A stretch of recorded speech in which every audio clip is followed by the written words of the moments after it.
Now we have seen what are the different stages of marketing that has evolved over a period of time, where we saw the shift from product marketing to sales, hard selling, and now towards the marketing. So marketing is very important. So since we are customer centric and now the current trend is on marketing orientation, let us understand what exactly market orientation is and what are the different concepts in the marketing orientation. So first thing, very basic thing in the marketing orientation, because we are customer centric, we need to understand what is our customer, what are the different, how we can segment them into different market sources. So we need to understand our customer from the perspective of their demography, where they are coming from, what are their age, how do they look like, what are their incomes, what are their employment, what are their residences, so that we can understand what are their needs exactly and how much they would be willing to pay, what are the products and services they are looking for, what kind of problems they want to solve.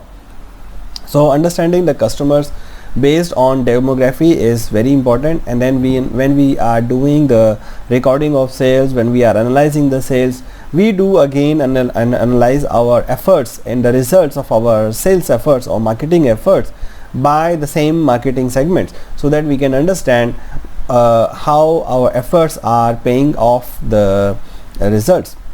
Another market segmentation would be based on the usage. So how the peoples are going to use our services. Are they industry users, B2B customers, or they are end customers? So if the peoples are traveling for leisure, for example, they are our consumers, direct consumers. If the peoples are using hotels for meetings, for conventions, for incentive groups, then they would be industry. So the need of both the customers are different, the paying capacity of both type of customers is different, and the requirements and the behavior, the consideration of problem solving is different. For example, industry just need to stay. The peoples want to, they are coming here for meeting, so they want to focus more on meeting rather than on the stay. So they may not be very much fussy about the check-in experience, the bed, or they want a clean room, comfortable room, and a good meeting space. While on the other hand, if the person is coming on leisure, he would need all the services. He would need a personalized check-in services, personalized guest relationship services, recommendations to go around the city. They will need more care. They don't care about meeting facilities, they care about their room where they are going to stay, where how the people are behaving with them, the quality of the food and the breakfast. So these are the different needs and customers. So we need to, every hotel has to identify what kind of market segment they are going to serve. You do not need to focus on only on one customer segment. That would be a mistake. You need to serve at least a couple of segments, so that you have a backup in case some certain things to go wrong with the one customer segment, then the other customer segment can support. Most of the hotels, they make multi-use hotels. For example, like they will make the room big banqueting facilities, so that they can cater to both the type of customers, leisure customers and also the business customers.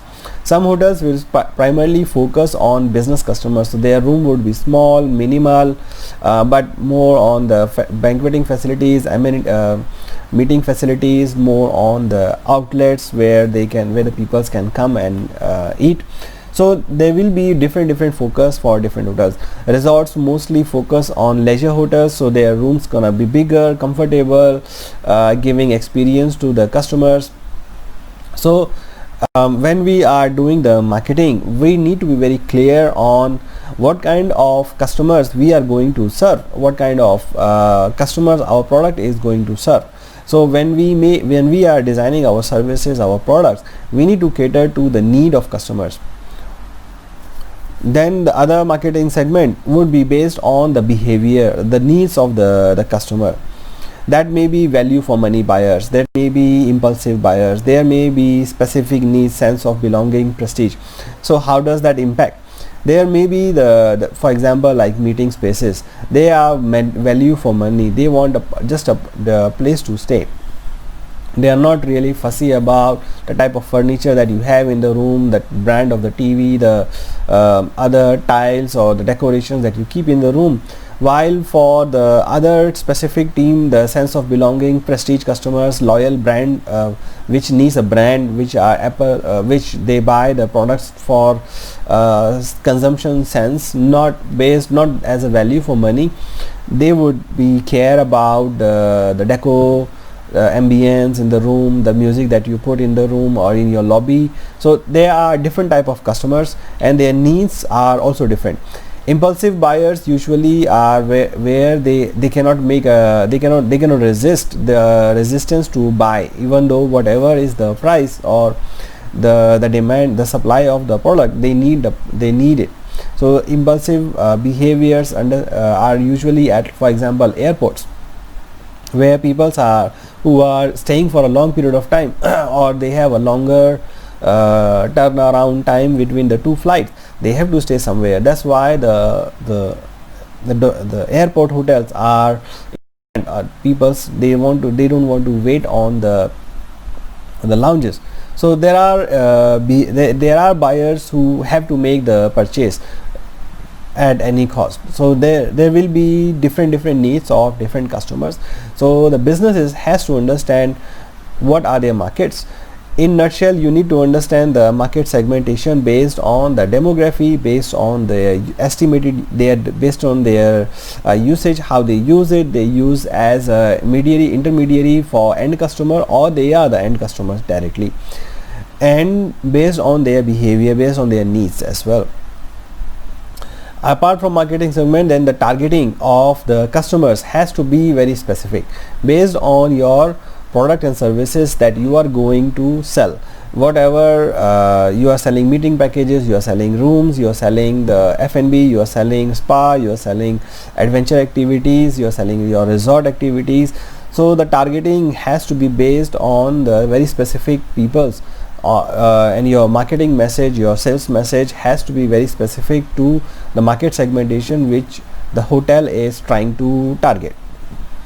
The benefit of doing the market segmentation is the clear identification of marketing opportunities, and we can understand the gap.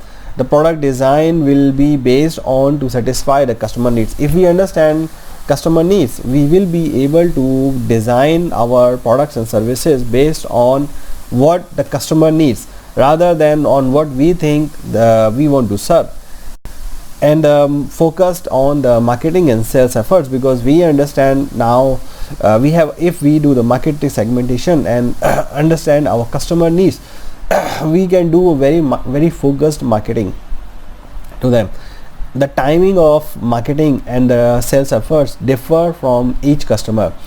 For example, the industry peoples, the meeting planners might be doing a long haul. Maybe they have to plan for the meeting, let's say 2 months ahead of time or 3 months ahead of time, when the leisure customer nowadays make their decisions on a very last minute, especially when we are into the uncertain situations like pandemics or epidemics or wars. People don't want to make a decision immediately. They want to make a decision they want to make a decision in the shortest period of time, so that they don't have to do the cancellations. They are sure they can go or they don't want to go.